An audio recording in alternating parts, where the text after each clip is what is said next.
Hey guys, I'm Jody, I'm JT. and we are the Bowtie Baptist. Thanks for hanging out with us. Today we're going to go through some history and facts of the Royal Ambassadors, which we both are a part of at our church, Bellevue Baptist Church. And Jody brought a lot of good information and a PowerPoint. Yeah, So we PowerPoint. are ready to go. Yeah. So, if you haven't listened to last week's episode, excuse me, then you're in the dark. We'll go ahead and bring you into the light. We're recording multiple episodes at one time because between 7 kids, we got to do it when we've got time. So tonight, 10:15. is it On a Friday, really? Friday night. Yeah. Okay. So we're trying. The goal is to get 3 episodes tonight. We've got last week's, which if you haven't listened to, go listen to it. It is about Bible in a year. Bible in a year, some Southern Baptist news, and I was just, I like how our conversations, they usually evolve, right? Yeah. So we had our script, quickly got off the script, Yeah. and then just opened up the Word and we talked about Scripture. So Yeah. it's a great episode. Yeah. And one of the things that we're going to try and do that we actually decided in the last 5 minutes of recording that last episode is that we are going to go ahead and move forward and try and drop an episode every Wednesday. Running this podcast by the seat of our pants. Yes. So push comes to shove, one of us will get our iPhone and record a 5-minute episode just so that we'll have something for you every Wednesday. But this week, we're going to focus on the Royal Ambassadors, like JT mentioned. We are not going to dive much into what we do with our particular program at Bellevue this week. That's next week's episode. Mainly because of the amount of content. I mean, just yes. Material that is the Royal Ambassadors. And we just can't do a 3-hour episode. Oh, I know. Now, and and there's so many exciting things that we're doing at our church. Yeah. And I mean, that alone deserves its own episode. Yeah.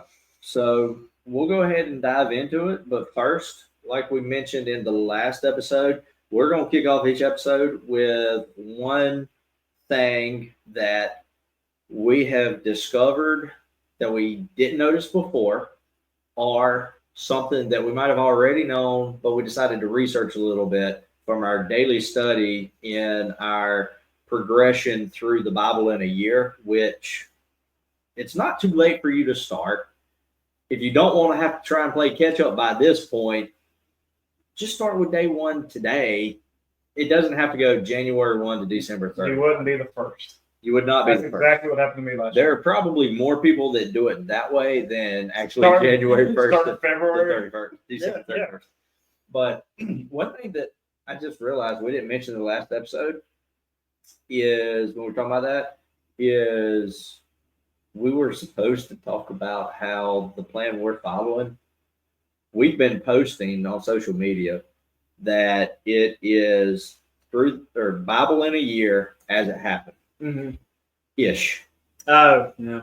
So I know the verdict is not fully out. I read up on it a little bit more today just to try and corroborate what I was thinking and confirm it. But if you've been looking at our plan and following along with us, you're probably trying to figure out why we're doing all of Genesis before Job.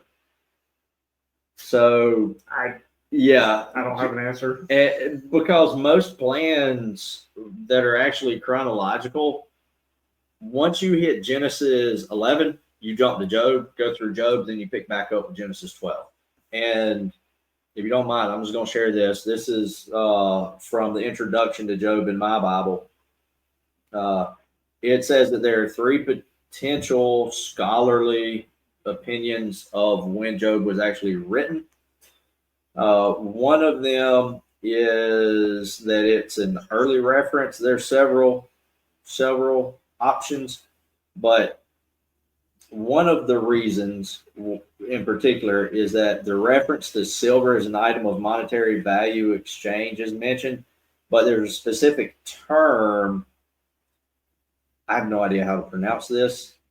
Quesitah, Qesitah, used in Job 42:11, is employed elsewhere only before the Israelite monarchy. Oh, so you're before. Yeah, No. But outside of that, we're gonna do a little bit more digging. I'm gonna do a little more digging. You'll probably do some more digging yourself, but we're gonna try and figure out which is actually right, and then maybe next year we'll go with. Well, I think next year I'm gonna go with the one that goes Genesis.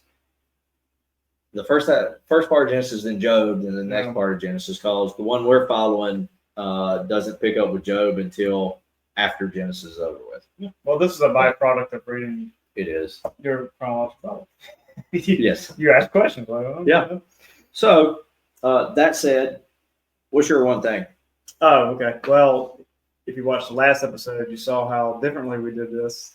How more thorough Jody was in his one thing. So my one thing here, I had no idea Abraham had a second wife after Sarah.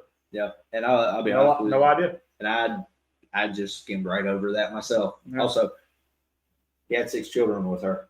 Did you notice that? He had 6 children with his second wife. I think it was 6. I didn't know it was 6. I thought it was a couple. Wow. No, it was 6. I didn't pick up on that. And he sent them all off, sent them away.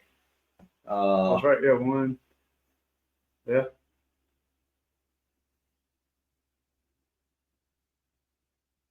Okay, we're about to get into a lot of begots here. All right, well, while you're reading your begots, I'll go ahead and mention mine. So mine was that in Genesis 28:22, verse 22, this is actually the first reference of giving a tenth to God, where it's specifically a tenth that is being given to God. Chapter and verse again? Chapter 28, verse 22. I'll get back to my begots. Okay.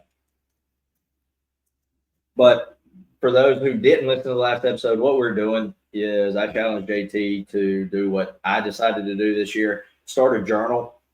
Whatever your scripture that you're reading for that particular day, the assigned reading, if you will, for your Through the Bible in a Year plan, whatever plan it is that you have chosen, find something that's new to you or something that you want to read a little bit more about and start a journal with the notes with what you've learned. It'll reinforce the memory of what you're learning, and it will cause you to actually study the Bible as opposed to just reading it and then forgetting it.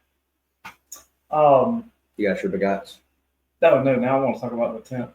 Oh, okay. Now you got me on a whole other little thing. I'll get back to that. But so that's the first reference to tithing 10%. That is the first reference to the 10th specifically.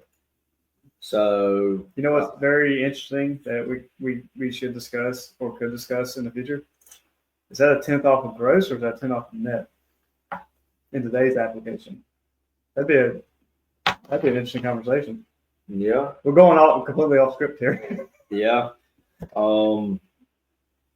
guys. I mean, here it'd be. So I go ahead and tell you the way we do it, the way we've always done it is we go off the gross because it's God's before the government gets their hands on it. Yep. That's the way we personally view it. Mm-hmm. Not saying that's right, not saying that's wrong. Yeah. That's our conviction. Well, yeah, that's give on to Caesar what it's Caesar's. Yeah. Right, but no, we do the same. That's just what made me thought because we've had conversations. That's one thing when I got married, Rachel challenged me on it because I never did that. I always did that. Yeah. I'm like, I ain't got no, that's not my money, but no, I'm still a steward of that money. Yeah, that's true. Yeah. All right. So that's what we've learned.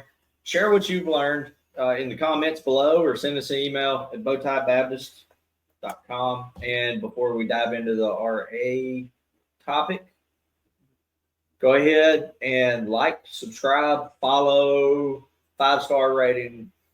No 1-star ratings, please. If you don't like it, just tell us to our face. Tell me personally. Yeah. Let us know any topics you'd like to hear. If we're going to be doing this weekly, I don't think we're going to be running short on topics anyway. That's a great example of how we just come up with these topics just going through the word. So hit us up. Let us know what you're thinking. And we will definitely take it to heart and consider it. But back to the Royal Ambassadors here. So yeah, one thing that, just a little background, Jody, you teach the lads, which is 1st through 3rd grades. I teach the Crusaders, which is 4th through 6th grades. And that was originally, kind of give a little background. You just texted me one random Wednesday and said, "Hey, do you mind helping me with RAs?" And I had no idea. This was less than a year ago. I had no idea what even RAs was. At this point, I'm still, fairly new to being, Southern Baptist world. So, we got into it, and it's been great. Thoroughly enjoy it. We ended up splitting the classes, which I think is a blessing. Yeah. Because I don't know about you, but we're able to really get in depth, get into some material. One thing that we, this would be more for the next episode, but it gives us more time for like prayer, praise report, prayer requests and whatnot. But one thing that we are hammering hard is what this shield means. Okay, in my class, and that's one thing that they, I don't want to say expected, but the goal before the end of this year is they pretty well know it. I say 80% of the symbols on the shield, they very well know. Just kind of going through it here. And before you get into that, though, we're gonna go ahead and apologize. I'm going to apologize to the folks not watching that just listen. I am going to do my absolute best. And JT, I know, is going to do his absolute best as well to try and describe, as opposed to just saying, well, this is this, this is this means that, and you have no clue what we're talking about. If you can, watch it on YouTube. Now, we don't own the rights to these pictures, but they have, some of them I did get through the digital download package through WMU. But the Royal Ambassadors, let's talk about the name and then we'll get into the shield. So, Royal Ambassadors, RAs for short. But the name actually, and for anyone interested, I found this really good book. It's called 100 Years of Royal Ambassadors. Y'all are going to hear my speech impediment with my struggle with the R's coming out a lot this week, I'm sure. But it's 100 Years of the Royal Ambassadors, an overview of the Royal Ambassadors organization, including RAs in Texas. Now, this book, it's a PDF. Just Google 100 Years of RAs. I'll actually put a link to this if I can remember. I'll put a link in the description in the show notes so you can go straight to it. You can download it. I just printed it off. It's two guys out of Texas, Keith Mack and Herb Weaver, that compiled this, and it is really, really interesting. A lot of the facts that I'm going to be sharing, I didn't even know. So I'm going to quiz you on some stuff and see how much you know. Yeah, some of the stuff's easy. But the name itself, it actually started out as, officially, it was the Order of the Royal Ambassadors. And they dropped the Order of in 1961. That's when it officially became Royal Ambassadors. Where does royal come from? So the funny thing about that is the name, the inspiration for the name came from the 1907 Executive Committee of the WMU, which is Women's Missionary Union. I think it was 1907, might have been 1908, 1907, 1908. They were actually at a function, and they were at the Young People's Missionary Conference, and a quartet sang a hymn called "The King's Business." And there's actually a line in that song that gave them the inspiration for ambassadors. And that particular phrase is ambassadors to be of realms beyond the sea. They decided that was appropriate for a boys' mission organization. So they went with ambassadors, and someone, Miss Heck, Miss Fanny Heck, who was the president of the WMU at the time, added royal to the front. Now, I don't know where she got royal from. I guess because King's Business. Yeah. But we'll get into that here in just a minute, or actually at the end, because I've got something I'm going to share with you that you have no clue about. Oh, perfect. And that I think is just awesome. Okay. But that's my other surprise? My other book. Okay. Yeah. Which I've got one I'm going to give you a copy of, but I'm not going to let you see it because I don't want you knowing what it is yet. Okay. So once they decided to form it, they actually had to vote. WMU, apparently there's a big discussion on whether or not they should even be sponsoring a group for boys, being the Women's Missionary Union. But when I first got into it, it seemed odd, right? Yeah. And we'll get into the sponsorship here later, the way it's switched hands, but over the years. But they did vote to approve the formation of the Royal Ambassadors as a program under the WMU there in 1908 by a vote of 40 to 25. And that's how the Royal Ambassadors came to exist. That's how they came to get their name. So 1908 is when they first started. And what we'll do for the listeners and the audience, kind of what we discussed doing with this, so that you'll understand the back and forth that we're planning to do, is JT's going to mention the current, I guess, symbolism, whatever is currently engaged with the RAs now in 2025. Almost said 2024, but 2025. Yeah. And then I'm going to mention changes and what it used to be in the past, as far as what I could research and find out. Some of it I'm going to be more in depth on. Some of them be more generic on. Yeah. So we'll go ahead and start with insignia. So the insignia starting off is the shield, and that's symbolic for faith in Christ. Okay, and on top of the shield, you have royal ambassadors, and an extra thing I asked the boys, what is an ambassador? It's a representative. Okay, so you keep that in mind. You're in this class, you are a representative of Christ. And just below the shield, we have the crown, which is Christ the King. You have a white banner. So the banner itself stands for workers. We are workers. Ours are workers. The reason it's white is to stand for purity. Blue is loyalty, and gold is your worth to God. Yeah, is your worth. So you have the laurel branch just below the banner, which is victory in Christ, and then you have the Bible verse, 2 Corinthians 5:20, which the first part of that verse is, "We are all ambassadors of Christ." Yep. And we hammer this once a week in Crusaders. I'm hoping to incorporate that in the WMU recognition Sunday night. Yep. Somehow the boys explaining this for the congregation, but those boys impressed me last year, man. Yeah. They impressed the heck out of me. But anyway. Well, I was going to wait till the end, but I'll go ahead and do it now since you bring up about what is an ambassador. Okay. So this book is the Royal Ambassadors of Nigeria manual. Oh. I found this last night.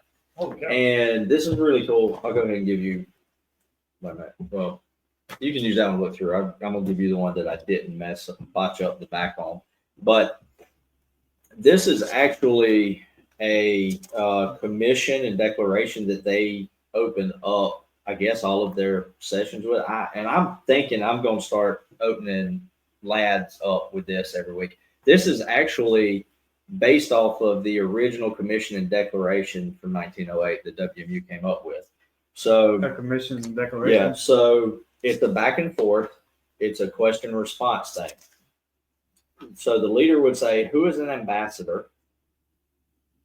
The response is, "An ambassador is one who represents a king at the court of another king." As an ambassador, who do you represent? The boys would respond, "We are ambassadors for Christ." What is the motive of your service? The love of Christ compels us. What is the eternal message of your services? We pray you in Christ's name be reconciled to God. What is the king's command? And that naturally is in reference to Jesus. Great, Therefore, go and make disciples of all nations, baptizing them in the name of the Father and of the Son and of the Holy Spirit, teaching them to obey everything I've commanded you, and surely I am with you always to the very end of the age. Now, I love that. If you go and look at the one that was first released in 1908, it's significantly longer and a bit more involved, but I like this abridged version, if you will. Yeah. It's going to be a lot simpler, especially for the younger boys that I'm teaching with the lads, with the first through third grade. But I just love, I'm just going to throw this out as a random fact.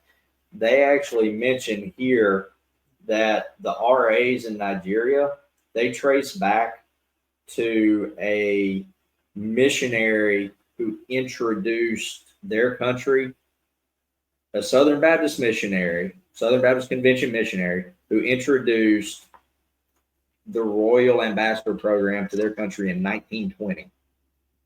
Wow.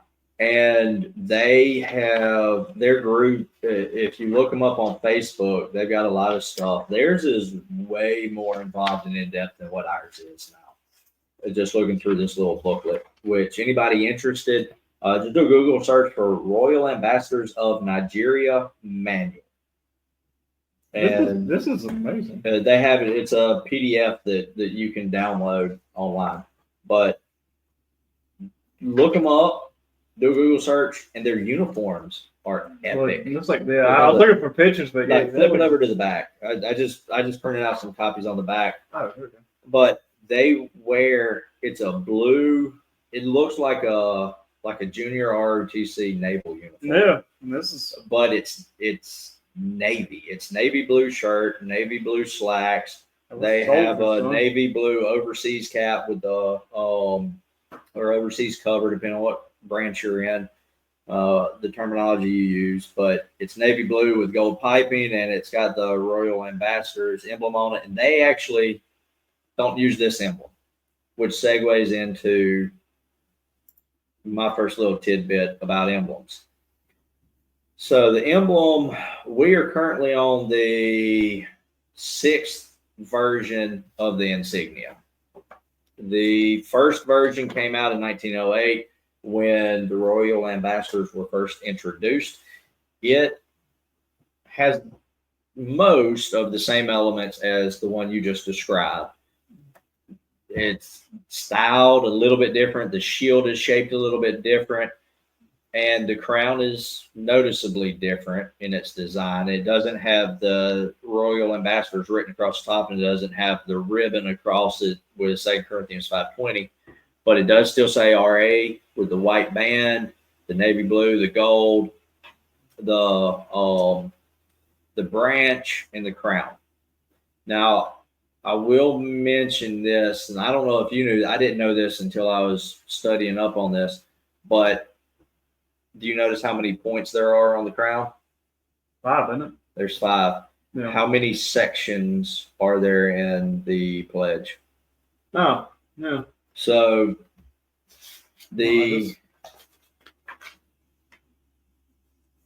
So the current pledge has 5 sections, which we will get into this. So you'll describe this, explain this here in just a few minutes about the virtues, but each section has to do with a different virtue as well. But there in 1957 was the first time there's a change to the insignia. Yeah. Well. The only difference, they kept the shield. They changed the colors of RA there across the white band. It's the royal blue instead of gold like it was on the original. It's now inside of a blue circle that says the Order of Royal Ambassadors, and it's inside another golden, it's not a circle, I don't even know how to describe that shape, but it's to tie it in with the Brotherhood Commission, which took over the RAs in 1957. So it showed the connection of those two groups being tied together now. Which we'll discuss that also for the audience in a few minutes as far as the transfer from WMU to Brotherhood. But 1961 was the first drastic change. The shield is still the same shape, but now instead of it having a white band going from the bottom left up to the top right corner, you now have it split into thirds. The left section has the crown, the right section has an 8-wheeled spoke, and the bottom has a torch. Is that still victory, the torch? Is that because I always thought the laurel branch came from like an Olympic type victory? So the thing with the torch is it was more for to represent the different, each one represents the different age groups that they were split into in the time. It was, let me see, 61. They had 3 age divisions. The Crusaders were aged 9 through 11, Pioneers 12 through 14, and Ambassadors 15 through 17 years old. Oh. So it was an age base, not a grade base. And that changed with the Brotherhood taking over. With the Brotherhood taking over. Those are all new ages. In that year. Now, the Brotherhood had already been over for a couple of years, but originally, and I didn't mention this, and well, I'll go into that a little bit more here in a minute after we talk about the breakdown of the ages that we currently have. Mm-hmm. But originally, I will mention, it was ages 9 through 17 when it was first established in 1908. So there's another group called Sunbeamers, and the younger boys remained in that until they turned 9. The 8 wheels on the spoke at one point in time represented the pioneer age group and the 8 virtues that they had from the research I've done into it.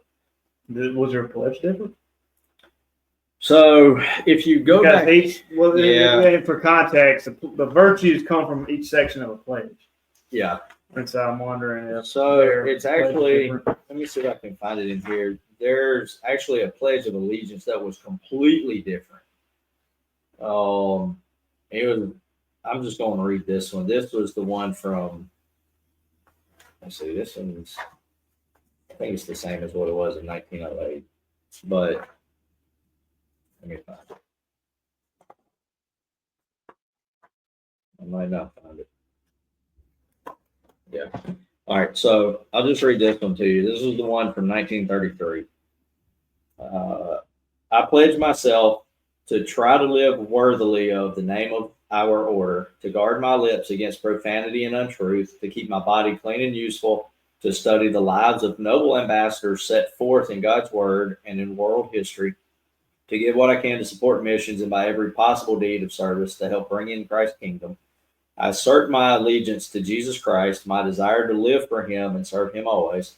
I will live pure, speak truth, right wrong, follow Christ the King, else wherefore be born.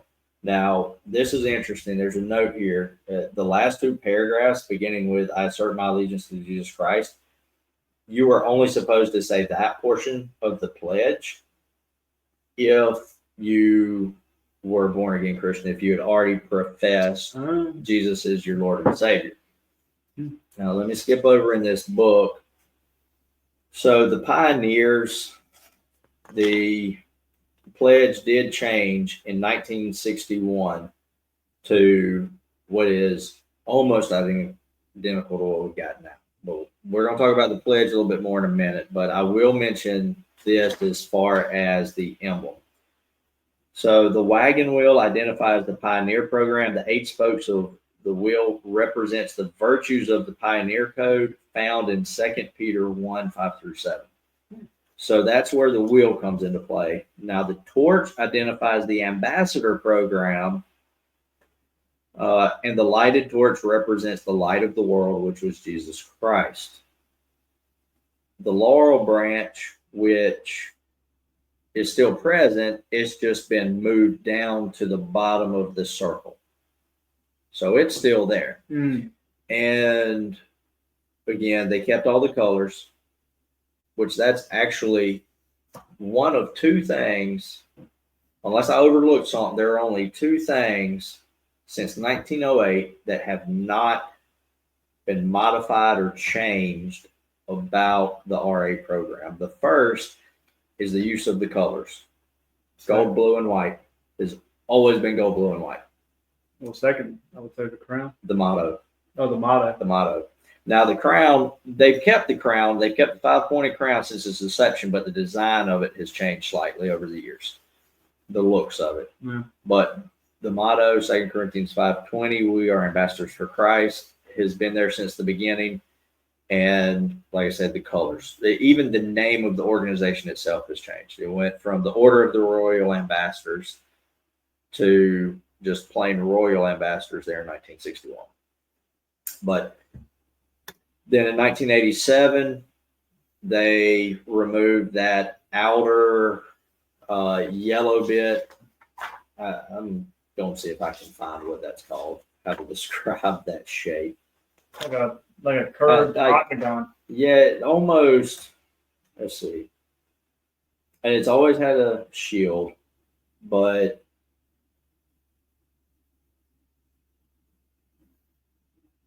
it doesn't say in here. I thought it said, encircled by the irregular outline is how it's described of the Brotherhood insignia. So if you're curious what that is, pull this video up on YouTube. Or just, again, look up this PDF for this book, The 100 Years of Royal Ambassadors, and you can see it. It's there on the cover. Come see us on Wednesday nights. Yeah. We'll show you. So 1987, this is the one I remember the most. I wasn't in RAs in 1987. I wasn't old enough yet. When were you born? 85. So, but this is the one that they used up until 94.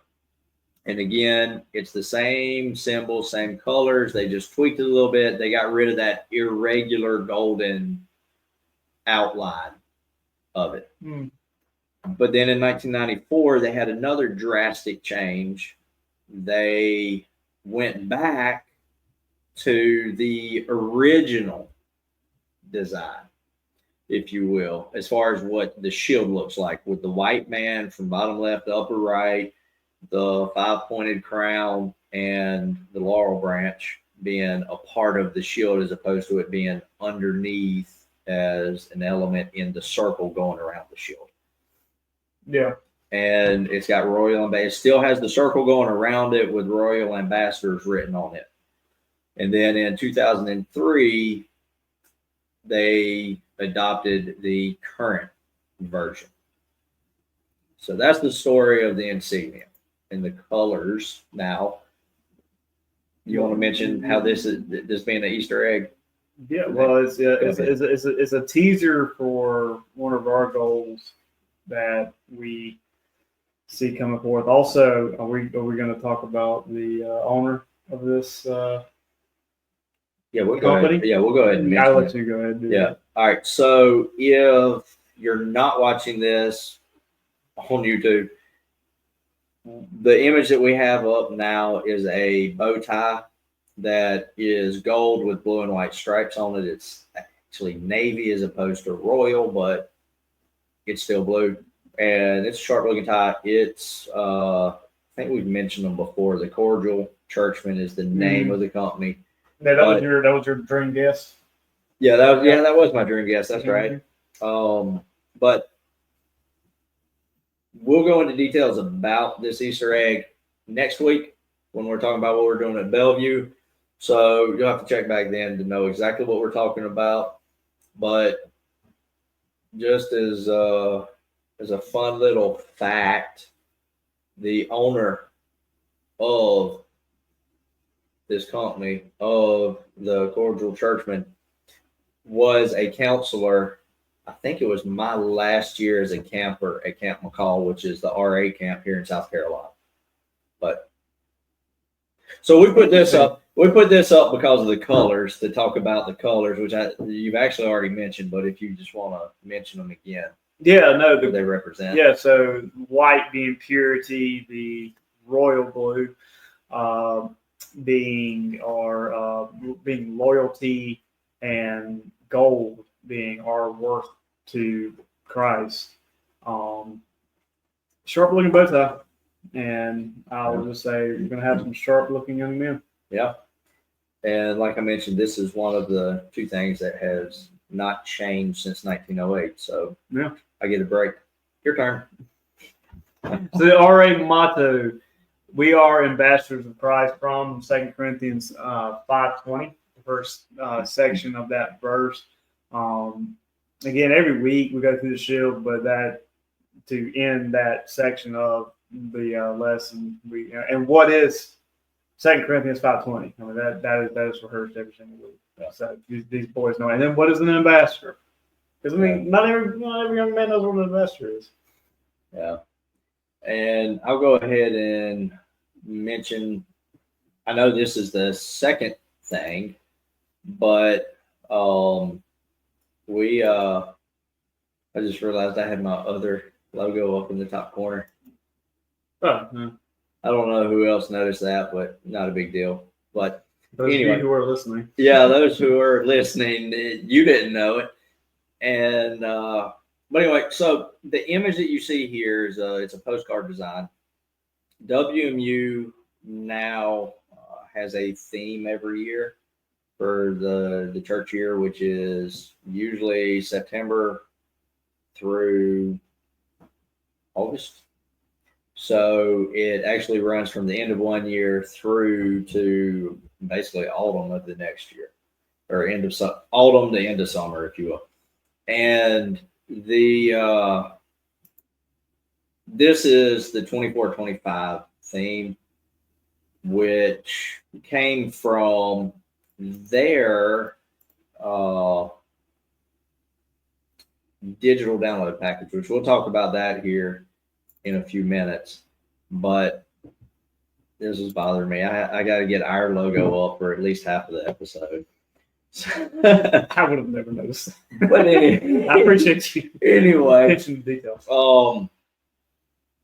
Again, motto's not changed. It's just a different way of presenting it to the kids each year to keep it fresh for them. Do you know how hard of a time these kids gave me and Sean on the pledge? Learning, because we're learning the pledge with them, and so they every week, man. It's funny because by Crusaders, they pretty well know the pledge. Yeah. And me being a new teacher, initially I didn't know. And so AJ took it upon himself to always stand in front of that sign. Yeah, as we would say it. But and as far as the RA pledge, we spend time. Again, what I said earlier, this is where our virtues come from, but we spend time on each section here. So as a royal ambassador, I will do my best to become a well-informed, responsible follower of Christ. The first word of that is well-informed. So I don't know if you want to get into this on this episode or next episode, but I mean, when I started, you were drilling memory verses. Yeah. Every week, these boys, you would incentivize them to come in with a new memory verse, and I'll go into more detail how I'm incentivizing my boys coming into with a new memory verse. But a well-informed, responsible follower of Christ, to have a Christ-like concern for all people, to learn how to carry the message of Christ around the world, to work with others in sharing Christ, and to keep myself clean and healthy in mind and body. Several people, members of our church, have noticed, especially when it's warm out. The Crusaders, we're outside, we're doing push-ups, we're doing sit-ups, mainly to get some energy out of these boys. But it's to keep myself clean and healthy in mind and body. And that's what does that mean? Keep yourself clean and healthy in mind. And it goes back to prayer, meditation on the word and whatnot, and then in the body. Push-ups, Yeah, and I already mentioned that we saw that first major change from the pledge, but there's actually a subtle change in 2003. Now, if you look at it side by side, and me and Barry, who comes in my class every week, this past Wednesday we actually messed up. We said it the old way, the way we learned it. This is the one y'all. We said the old one, and most people wouldn't catch it. Did I catch it? You're all right. No, Barry's. I didn't even catch myself saying it wrong. Barry called it and said wrong. But we did confuse the kids a little bit because they thought we were skipping part of it. So if you go down there, it's that. Let's see, to learn how to. Yeah, the fourth group. 1, 2, 3. So your third section, which again, remember that has to do with the 5 points of the crown. To learn how to carry,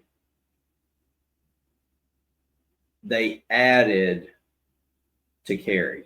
They added 2 words to it, which is significant. And the reason for that was, instead of it being a passive learning, it makes it an act. Well, because learn how the message, that's just learning about missionaries and how missionaries operate, learning how to carry, how to be missionary, how to evangelize. Right. I love that. And that was actually the first major change in about that had happened in 30 years. As far as that goes, but I like that change. Yeah. It was good.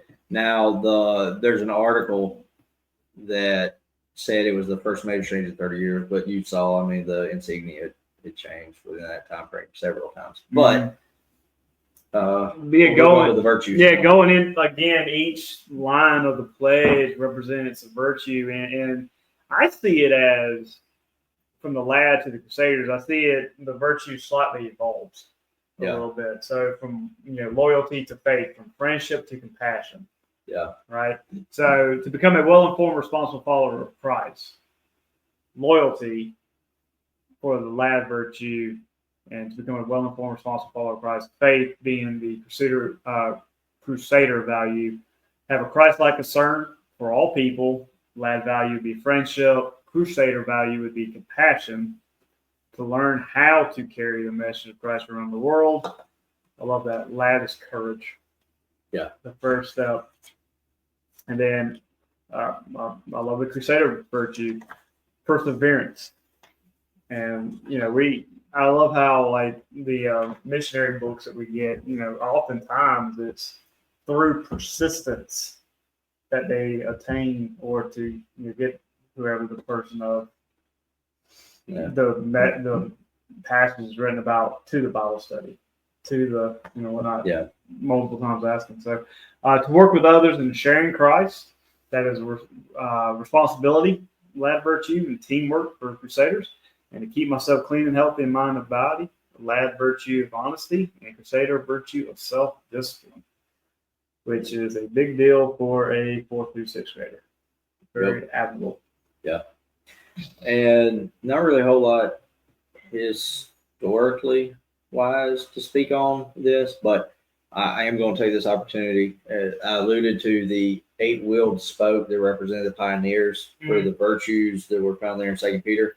I'm just going to list out those virtues from that year when they first introduced the pioneers and that 8-spoke wheel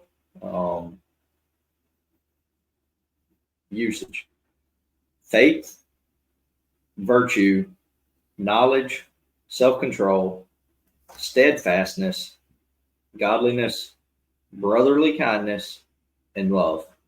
And that was from Second Peter. 2 Peter 1, 5 through 7. 5 through 7. Yeah. And I don't know why. It's just funny to me that one of the virtues is virtue. So, but moving on from the virtues, we've got the breakdown and build up, like the composition of RAs. Yeah, I mean, lads, there's no distinction in between lad 1, 2, and 3, right? As far as the names. Correct. Yeah. So a fourth grade RA, you may have to correct me on this, would be a page. Mm-hmm. Fifth grade RA, Squire. I knew I was going to do that. Squire, and then a sixth grade RA would be a knight. Yep. And I like the way that they maintain that royal. Well, I love how it evolves. Nice too. Yeah. Right. With the awards with the pins. Mm-hmm. So a fourth grade pin does not have a lower branch of a crown. Yeah. As well as you have singular banner, gold banner on. Yeah, outlining the white bar. Yeah. And then fifth grade you get your laurel branch, and then sixth grade you have laurel branch plus the 5-pointed crown. Yeah. And there have been a lot of changes to the structure and the outline. So I'm not going to go into all of them, but I'm going to hit a couple of the high points. Now, one that's not on here that some of you guys that are familiar with the current structure and setup of the WMU mission groups for adolescents and children is we don't have challengers represented on here. We don't have a picture now. The reason I don't have a picture is because they didn't have a pin. I just pulled these pictures off of the web store for WMU because I didn't have time to take pictures of the ones I have. But challengers is the missions group that I guess you could say would be the equivalent of RAs for the teenagers for grades 7 through 12 currently. And on the flip side of that, for those that are familiar or those that are not familiar, there is a female counterpart to all of these groups. There is GAs for grades 1 through 6 and ACTEENs for grades 7 through 12. We'll see about getting some ACTEEN and GA leaders on here in the future, and maybe some WMU folks, maybe from the state level, national level, come in and talk about WMU and the other groups that we're not a part of, because I don't want to botch it up and be saying things that aren't right. But challengers technically aren't part of the RAs. They kind of are, they kind of ain't. It's still part of WMU? It is still part of WMU, but it falls under its own thing. But is that like the youth? It's like the next step up. It's the youth equivalent of RAs. Now, if you remember, I mentioned earlier, it used to not be grade based. When it first started, it was age based. And it started out for ages 9 through 17 in 1908. Then in 1924, they restructured it and they split it into junior RAs, which were for 9 to 13-year-olds, and intermediate RAs, which were 13 and older. And this was when they introduced page, squire, knight, and ambassador advancement programs for the kids to go through different materials, and they would level up.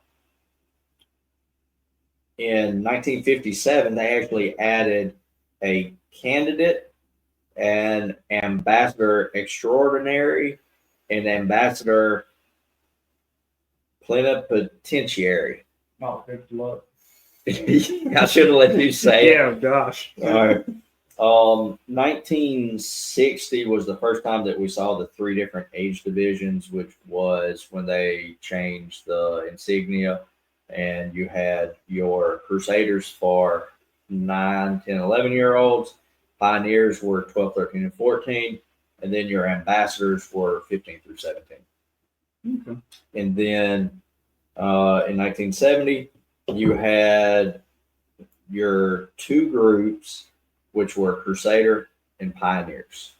And that's the last one I'm going to mention because that was actually the first time that kids younger than 9 were incorporated into the RAs. That was the beginning of the evolution, if you will, to what we currently have because it became grade based as opposed to age based. And it went down to first grade and went through high school. Okay.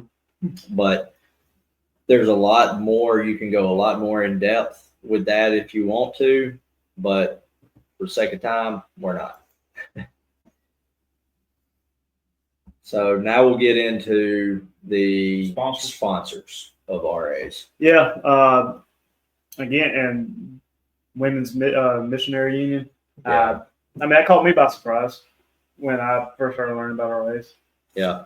And we'll get into that. Like I said, we'll see about having some WMU folks on in the future to talk specifically about WMU and its history. But as far as the progression, it took me forever. I'm going to go ahead and say this. It took me forever to find this picture for the Brotherhood Commission. We'll get to that in a minute. But well, that could be its own, because you were telling me there's no. It doesn't exist anymore. Yeah. So 1908, this was when it was first founded by WMU. For those watching, this is the historical logo available on the WMU website. I found a couple of others that were a lot more detailed, but I just went with that one since it was on their website. So that's 1908. 1954, folks watching will see this. Folks not watching, I've got the logo, and underneath I have the date that that organization or entity took control of being the sponsor for the RAs. There's a range from 1954 to 57 under the Brotherhood Commission logo, because there is a 3-year transition period for that. So WMU started handing over RAs to Brotherhood in 1954, and the transition finished in 1957. Moving on to 1997, for the folks looking, you have no clue what that is. You're a new Southern Baptist. Those are Trident at first. Yeah, so that is the old NAM logo. It took me forever to find that. I thought I wasn't going to be able to find one. But in 1997, NAM took over because Brotherhood Commission ceased to exist. NAM was created by the combining of the Home Mission Board, the Brotherhood Commission, and the... So is 87 the origin of NAM? 97. 97? 1997, yeah. Oh, wow. So prior to that, it was the Home Mission Board. So it existed. It was just called something else. Okay. And let's see. I'm trying to remember. I'm drawing a blank. It's been a long day. It was the TV commission. So NAM was officially established in 1997. The RTVC. And I'm going to have to look up what RTVC is. I could have told you this 30 minutes ago. Yeah. I'm just drawing a blank now. I'll look it up here in a second while you're talking. But All right, so 97, NAM took over. 2011, it came full circle back to WMU and was given back to WMU. And then it goes back to full circle to 1908. It does, yeah. Yeah. Because as we all know, time is a creation of God. And it's yeah. I just realized I did do that. Why did I draw that last time? I noticed it earlier. I was like, man, I'm sure there's a reason for it. There's not. There's other than I was not paying any attention whatsoever. That's fun. So, all right. Next slide before you find any other errors. Material. So material. I'm going to let you handle this one. But this one I'm going to see if I can get this to pop up correctly. But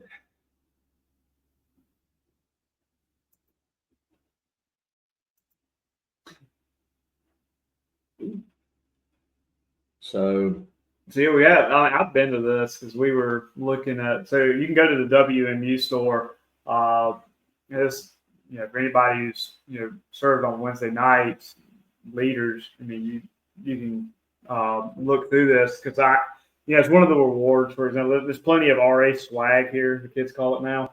Yeah. And so like the RA power cord wristband, I was thinking about getting something like that for a little souvenir type. Well, just a graduation type. And kid. I went through a power cord phase when I was young. I thought it was the coolest thing in the world. Yeah. But I mean, we can find badges, pins, disaster relief badge. So in our material, our leadership guides, there are steps to obtaining, certain badges, and one of them is a fitness badge. So parents, I don't have your kids just exercising for no reason. There is a purpose for it. Yeah. But yeah, going back down to your vest there, that's kind of the base idea. And I mean, these Nigerian RAs took that to DEFCON 10 from these vests, and kind of a little Easter egg is we're taking our little spin to the vest. But to have the vest, then obtain patches and achievement and awards through RAs so they can collect. And I think you told me you still have your vest from. I don't have the vest. I used to have the pins, but I think I gave them to the kids and they have since been lost. Oh no. Yeah. Which really stinks because I would have had the old school shield. Oh yeah, well, the old insignia. Yeah. And I could probably find it on eBay, which I will go ahead and throw this out to the audience. If you're old enough to have any of the Royal Ambassador cufflinks, and you don't wear cufflinks, Jody's a man who wears cufflinks. I wear cufflinks. I like cufflinks. Let me know if you want to offload yours at a reasonable price. But going back to the material, we used to have RA specific material. And you mean like learning material? Learning material. And now I don't know the reason for it. I'm sure it's a valid, legitimate reason. I have my own theories. I'm not going to throw them out there, but now GAs and RAs have the same publication that we use in our lessons, and they come out. Each magazine covers a 3-month period, so it's quarterly. And there's also, for RAs, there's the RA Trek, which this is a way to progress through and earn the different pins and badges and different things along those lines. I did mention earlier that there is a digital package, and that just has clip art, posters, things that you can use to actually make your own t-shirts if you don't want to. Well, you can't buy them. They don't have t-shirts on the website. I can understand the overhead of that one. But you've got what you need to make your own RA t-shirts for your group if you wanted to. And we've actually bought the RA Ambassadors poster the RA ambassadors, the Royal Ambassadors poster pack for our group. Poster pack, flag. Yeah, flag. And going back to that, no, you're fine. But the material that we use each week, I mean, it highlights a missionary. And sometimes it's I am missionary, sometimes I am be missionary. Yeah. But it almost always alternates. Yeah. Have you noticed that? Yeah. Yeah. And we just again learn how to carry the message of Christ around the world. I mean, that's what we discuss is how these missionaries work and how they fulfill the Great Commission. Yeah. And we're almost done, guys. I know we're an hour in, but thanks for sticking with us. We can see the light at the end of the tunnel now. Kind of bringing the one too many. Tying the bow on the material, if you will, or the vest. This is the official uniform, if you will, for Royal Ambassadors. Is there one newer versus? I mean, I'm assuming the one on the right side. All right, so khaki is what they use now. They do have a blue option, a navy blue option. The first vest, when they first introduced doing the vest, it was actually a denim, like a blue jean material. A little more durable. Probably. Go outside and get it dirty. And this is what the kids that are in our age would have put their patches that they'd earned, their pins that they earned. They would put that on the vest. Mm-hmm. And prior to that, there was a lot of different uniforms, official uniforms that they went through, including some of them were sport coats, neckties, blue shirt with blue pants, like a blue button-down shirt with matching blue pants. And I'm going to actually look here in a second. The specific color blue that they used was, I mean, here it is. It is very 70s, just the name of the color. Pioneers and counselors wore astro blue slacks and astro blue shirts with a gold tie. And so, I mean, nothing says 70s like 70s astro blue. Man. Yeah. But that's that as far as the uniform. We've got our own spin, but you'll have to listen to next week's episode to hear about it. So this is pretty much it. This is going to wrap it up for us as far as activities and events go. Yeah, and I haven't been to Camp McCall yet, and I again just not growing up a Southern Baptist. I've learned a lot about it this year. First, I mean, this is a state convention funded or assisted funding camp, right, for South Carolina. And I mean, just hearing stories from the boys who are now counselors at this camp and what it does, and then the comments that we got from your last video. I mean, several were their members at Camp McCall. So I'm very interested to go to Camp McCall. I'm very curious experience from fortunately not a child, but I have every intention of my son. Yeah, you're gonna have fun. You'll probably have more fun than your son when you go. Yeah, but yeah, I just threw the logo for Camp McCall up there because we're in South Carolina. Most states have their own RA camp, which is pretty cool. That's pretty awesome. I mean, really. And there have been camps. There are camps that are a lot older than Camp McCall around the country that are RA specific camps. We won't go into all those details, but just some of the more common activities and events that you'll hear of about the RA program is RA Racers, which is the little wooden derby cars.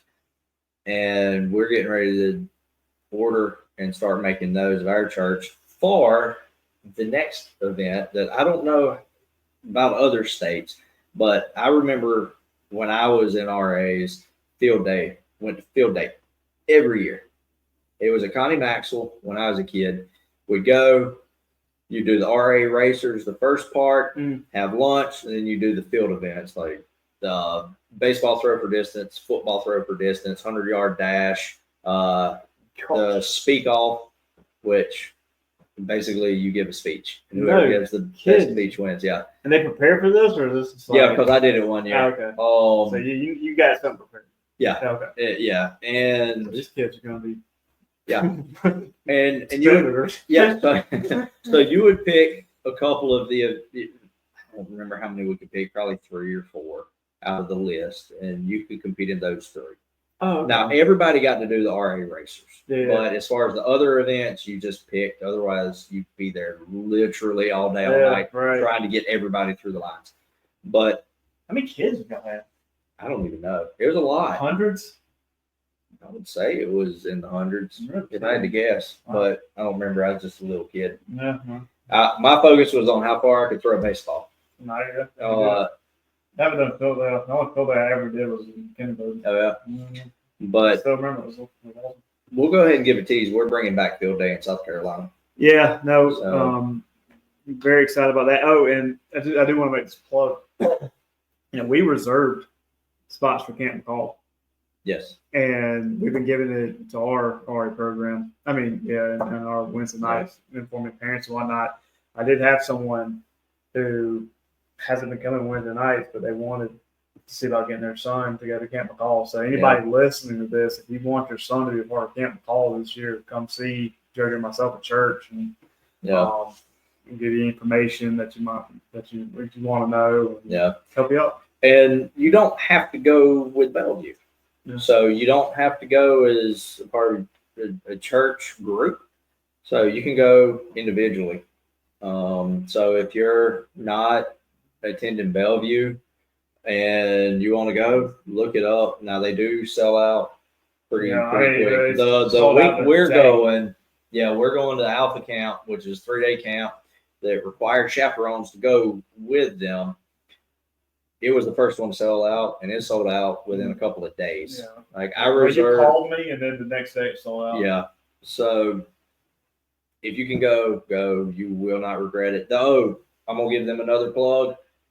I don't think this will have happened yet by the time this episode comes out. I'm trying to think ahead to the future, but Polar Plunge is coming up, and we're going. So I'm going. I'm so scared. Are you going to be able to go? There's nothing. I'm working on it. It should work out, but man, there's nothing that scares me more than cold water. Rachel, let him go. I hate cold water. I really do. Rachel, let him go. Sean asked me about that. He said video of him jumping in like chilly water is worth it. Sean asked me, he's like, "Do I have to jump in?" Man, I'm sure we can go and just eat. Man. Yeah. Oh, I will say that for the folks listening and watching. If you want to go support Camp McCall through the Lake Chillywater Polar Plunge, you do not have to jump in. Okay. You just don't get the souvenir if you don't jump in. You only get lunch. It's a little bit cheaper for the lunch only option. But so you're telling me I save money? You save money by not jumping into a cold lake. Okay, so here's the deal. Here's how it works. It's not a good advertisement right now. No, it's about to be a good advertisement because I'm about to guilt trip you. Okay. So by you not paying that extra money, that's less money going into their scholarship fund. That's a good one. Okay, there you go. So pay the extra money. How much is it? I think it's $25 to jump in. It's 25. 10 or 15 to just do the lunch on it. Don't quote me on that. Go to their website, Google Camp McCall Polar Plunge, and they'll take you straight to it. But that's pretty much it. I had this slide up just to talk about memories, but we've already been going an hour and 10 minutes. I mean, this was a necessary episode to discuss what our goals. Yeah, because next week's episode, if you're not already familiar with Royal Ambassadors, then next week's episode is a lot of the stuff we say is just going to be over your head because we're not going to go in depth about what the different things mean. That's why we wanted to break it up into 2 because we knew this was going to happen. We knew we were going to be long on this one. Yeah, and it's exciting to me. But I mean, I could see, this taking a class. Yeah. Type. And then also we've got folks that are familiar with the program that don't necessarily want to hear us talking about the background and history of it, but they might be interested in hearing what we do at our church that would be beneficial for them to incorporate into their program. Yeah. And again, this could, who knows, this could benefit other churches starting RA programs. Yeah. And I am going to share three memories, if you don't mind. Y'all can stop listening if you want to, but I'm going to save the funniest one for the end so that you'll have to hear us out to hear it. But this was one of we got some feedback, had some comments about what is a memory from your time in RAs. And I just wanted to share this one. This one is actually from someone who ended up serving as a missionary in Africa. So it's she was my guidance counselor in 5th and 6th grade. But she sent me a message about her husband. And I'm just going to read this little portion of it. Is through observation through years, committed men who care enough about the boys to dedicate time to them goes a long way.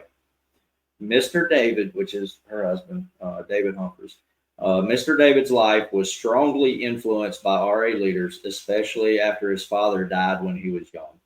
Taking him to Camp McCall, where he received salvation, was huge. And then she went on to talk about a couple of things they've seen in recent years, but I just wanted to highlight that in particular. Yeah. Another thing, just a memory I have from RAs is my dad was uber involved with RAs when I was a kid. He was involved with RAs before I was even born. And because of that, I couldn't go anywhere and people not know who I was. The leaders that had been in it for a while. I actually went to camp one year, and all the boys always want to volunteer to read. And you'll notice that at first they won't, but then when they see other kids doing it, they want to get to read the Bible. How different is that from boys and men? Yeah. Yeah. Well, just from our experience in brotherhood. Yeah. But anyway, so I waiting years, finally got picked to be able to read. And I don't know what language it was. It was another language. I couldn't read it, but I tried anyway. And got called up, asked, "What's your name?" Like they usually do. "What church you from?" "Are you John's boy?" "Yeah." "Is he here?" And the guy starts looking around for him. Yeah. It's like, but all right. So the last and third thing I'm gonna bring up, for those who have never been to Camp McCall, I'm going to let you in on a little secret, especially for the folks considering the polar plunge this year. Lake Chilly Water in the summer is stupid cold. It's cold, chilly water It's called Lake Chilly Water for a reason. The mascot for Lake Chilly Water is a polar bear holding a glass of water with ice in it for a reason. The story of why Lake Chilly Water is so cold, I don't know if they still tell this or not. Is this folklore or is this like... okay, go ahead. I'll let you figure that out on your own. Okay. Every morning after breakfast, when you get up, every morning after what? Every morning after they wake you up. Okay. You're getting ready. You're in your cabin. You're not allowed to go down yet. Can't go down to the chow hall yet. You can go to the bathhouse, get ready, but you always hear this beep, beep, beep. Back up, warning tone. That is the dump truck for that day's delivery of ice to cool off Lake Chilly Water for the day. Oh my gosh. So they dump, according to the story, they dump a dump truck worth of ice into Lake Chilly Water every day to make sure it stays cold. I'll let you get in the summer and decide if that's true or not. Oh, that's hilarious. But on closing, while you were telling your favorite stories about RAs, I don't have a favorite story, obviously, because I grew up with those. But have an interesting story. So when I started serving, Mm-hmm. Barry told me about my grandfather, Milford Wright, Mm-hmm. who was a leader of RAs with Barry. Really? Yeah, so I kind of came close. And I never knew it until Barry told me. So I was That's like, cool. yeah, that's pretty cool. Well, 9:15. That's our record so far. Yeah. Next week.